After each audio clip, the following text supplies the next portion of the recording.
أخبار الساعة تي في.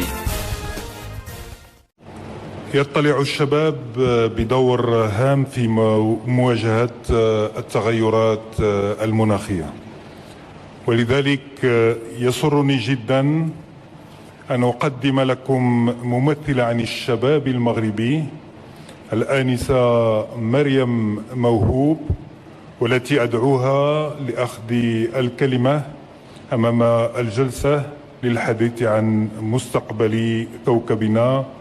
مريم، لكم الكلمة.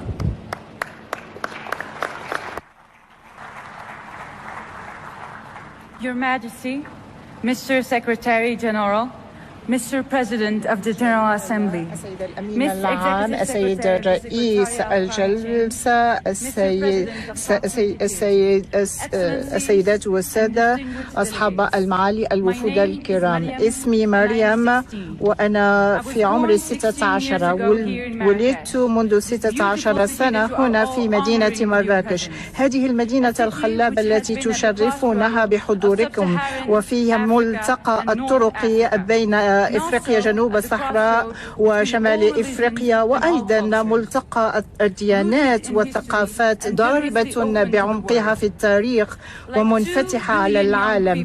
وصنوة ب2 مليار من الشباب في العالم أسبو إلى استكمال دراستي وأن أخدم بلادي وأشقائي البشر، وأن أبني أسرة، وأن أواصل التزامي كمواطنة، وأن أسافر في مناحي العالم.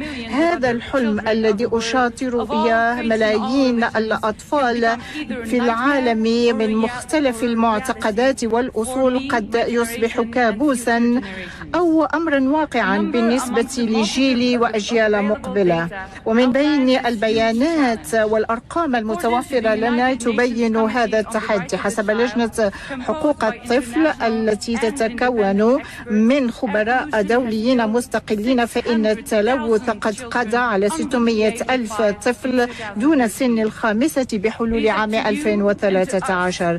ويقع عليكم وعلينا أن نضع حدا إلى ما لا رجعة فيه لهذا الحال، وأن يكون ذلك في متناولنا بفضل اليقظة والحكمة التي كانت حية في اجتماع باريس في عام 2015.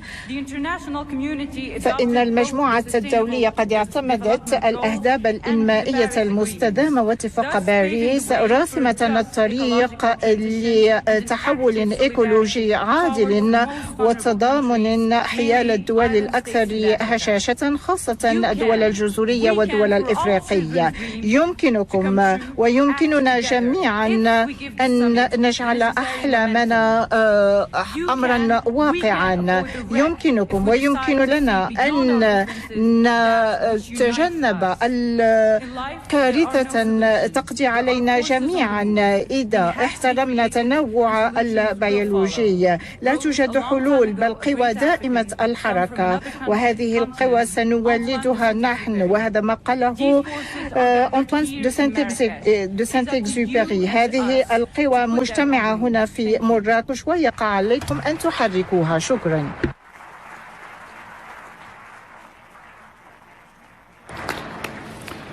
شكرا للآنسة مريم موهوب، وشكرا لكل شباب العالم.